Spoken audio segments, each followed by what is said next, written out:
grown folk music is music that's organic, you know what I mean? Music that's intellectual, music that's sex. You can't bullshit somebody at a show, you know what I mean? If you don't have it, you don't have it. Stereotype is the name of the album. Been working on it for about maybe 2.5 years, about that. And I mean, the reason why it took so long, well, it depends on how you flip it. For some people, it's not long enough. Like maybe for Sade, it takes 10 years. 2 years is like nothing. But for me, it's, you know, making a hip hop album. You know, it's like one of those things that I really wanted to push boundaries on this, you know, so I really took my time and tried to expand the art. And, you know, I had a lot of live music on it, everything from full string sections, full horn sections, all of that. So I'm really proud of the album, and it doesn't come out till the end of this year, mid this year. So, you know, I'm really hoping that people embrace it, man, because it's a fresh new sound. It really is. I mean, I think first of all, music is universal, you know, specifically hip-hop. I mean, hip-hop is probably the only genre that everybody, regardless of where you're from, social class, racial background, economic background, you can actually take a piece of hip-hop and own it. You know what I mean? Like, most genres are very specific to either socioeconomics or racial dynamics, you know what I mean?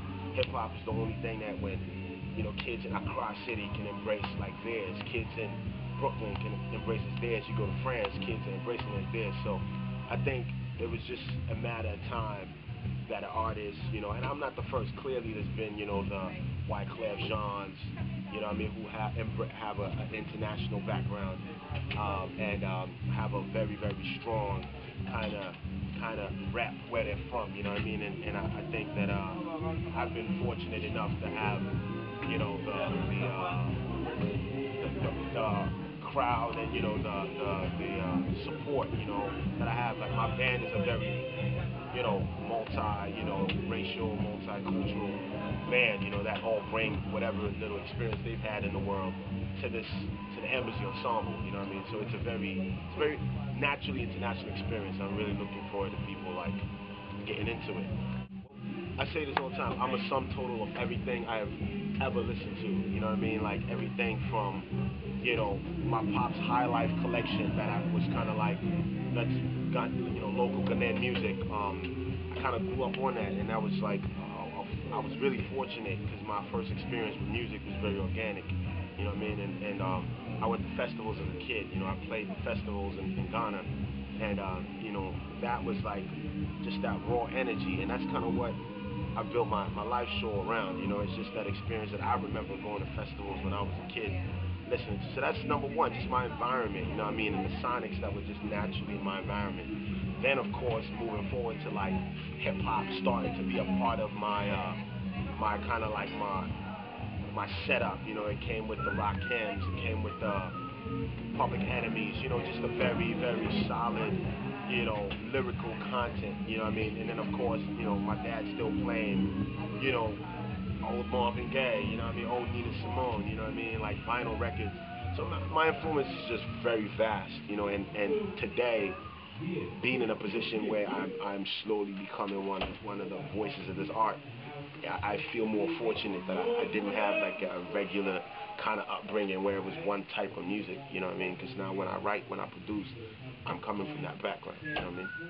Absolutely. I mean, I don't even think it's the future. I think it's the now.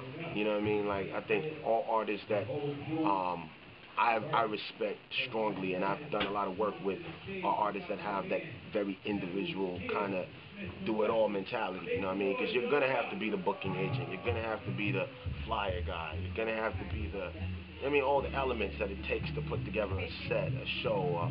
I write the music. I produce the music. I produce the artwork, you know what I mean? I do the video that's going to be projected, you know what I mean? Because it's like, I mean, we have all the tools now, so, you know, there's no need to have 10 people in an office wasting time, you know, and collecting salaries. It's really down to, like, your little team, you know, that's just very competent at getting, you know, the right connections and, you know, the right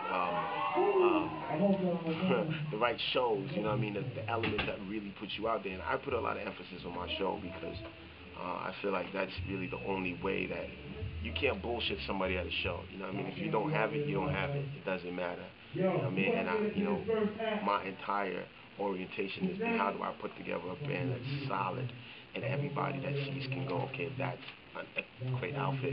You know, so no, I don't think you need a label at all today. If you have a means of distributing your record, if somebody approaches you with a distribution network, definitely, you know what I mean, get down with it. But for, you know, the old kind of like setup of like, here is my band, you know what I mean, band signed to a label, you know, I think that's really done at this point.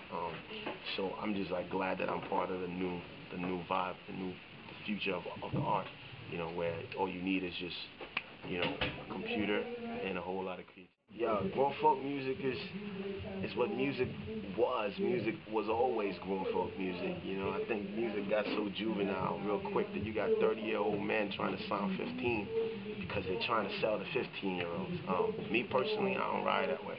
I think that music has to be grown folk. I mean, people can make music for kids, and that's fine. But if everybody makes music for kids, I think that's a problem. I think grown folk music is music that's organic, you know what I mean, music that's intellectual, music that's sexy, music that's futuristic, music that is grown, you know what I mean? It's music that grows on you as well, you know what I mean? Not just like little pop shit that after like a first 2-3 listens it's a rap.